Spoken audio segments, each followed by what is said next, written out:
So what's this new train behind me, you may ask? Well, it's the new DLR trains, launching earlier this week. They've been on the network for a few months now on test runs, meaning we could see them but not go on them. But now we can. So let's head inside, see what's new, and see whether these new DLR trains were worth the wait. So let's start with the exterior of the train. So the new exterior looks very nice indeed. It looks very similar to the older trains, but has like a modern twist to it, with the exterior being turquoise and white to better match with the DLR's branding. I also love the silver ringed detail at the front of the train. It adds this level of, premiumness to the train. So we've spoken about the exterior, but what's new with the interior? So these trains have got new seats and a new seat maquette, which looks very lovely indeed.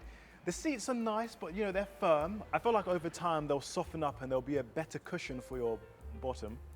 Additionally, the new trains have plenty of space, way more space than the older trains, which will be great during rush hour, as there'll be more space for passengers to spread about instead of being cramped up in a carriage and not be able to move to different ones with ease. I ended up speaking to a driver and they were saying that these new walk-through trains are going to make it easier for patrolling, as when they're on duty, they're required to go to different parts of the train, and previously they had to leave the train, walk down the platform to enter the next part of the train, whereas now they can just walk through the whole train. Great. Another great addition for drivers is this movable divider at the front.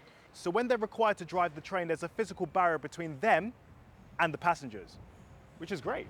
Proper segmentation on trains and buses is a necessity, and I'm good for segmentation, honestly. Segment everything, every little part of everything.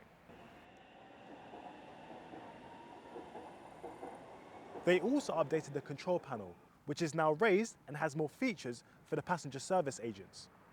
This new design includes enhanced crash protection, I think thanks to its bulkier design. It is, however, a negative, as the view out the front is no longer as nice, and it gives less of an illusion that you're driving the train. Additionally, in this area, there are only 4 front-facing seats compared to the older ones that have 8.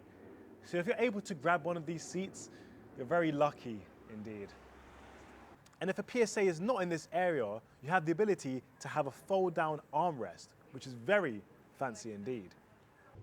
This train is for Stratford International. The next stop is Stratford High Street. Now let's discuss the announcements. The announcements seem to be the same with the same voice, which I'm very happy to hear, providing additional passenger information compared to the older trains. And speaking of extra information, we also have new passenger displays.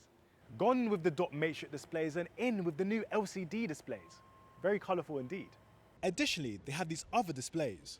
These displays have been told are for advertisements, so in the coming weeks and months, expect to see advertisement here instead of just the DLR logo. These trains also include a new feature, which is a first for a train in London.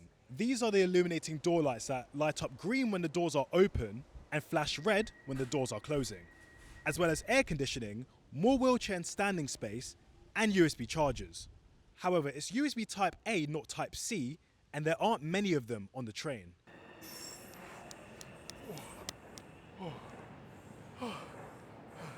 So how are these trains going to be rolled out? So they're slowly being introduced to replace the older stock on the network.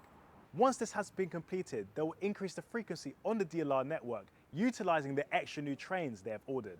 So when that is finally completed, we'll have a network with majority new trains, which are more frequent and longer. All in all, the new trains are a lovely and necessary addition to the DLR. I'm quite excited to see them implemented on all the other lines. That'll be great to see when it's fully on the network. It's bright, it's more spacious, it accelerates faster. It's just a really good upgrade. I've been thinking about this for a bit, and as the days go on, the DLR seems to be behaving more like a metro than a light rail. The trains are more like a metro, it's automated like a metro, and it just looks and feels like a metro.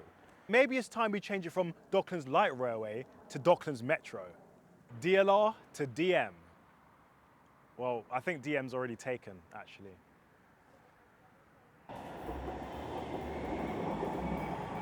So that's the new DLR trains.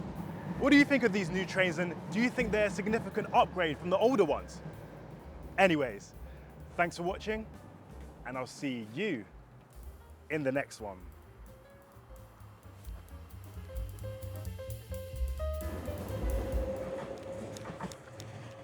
Oh wait, that's the wrong train. I don't care about that one. We care about the new one.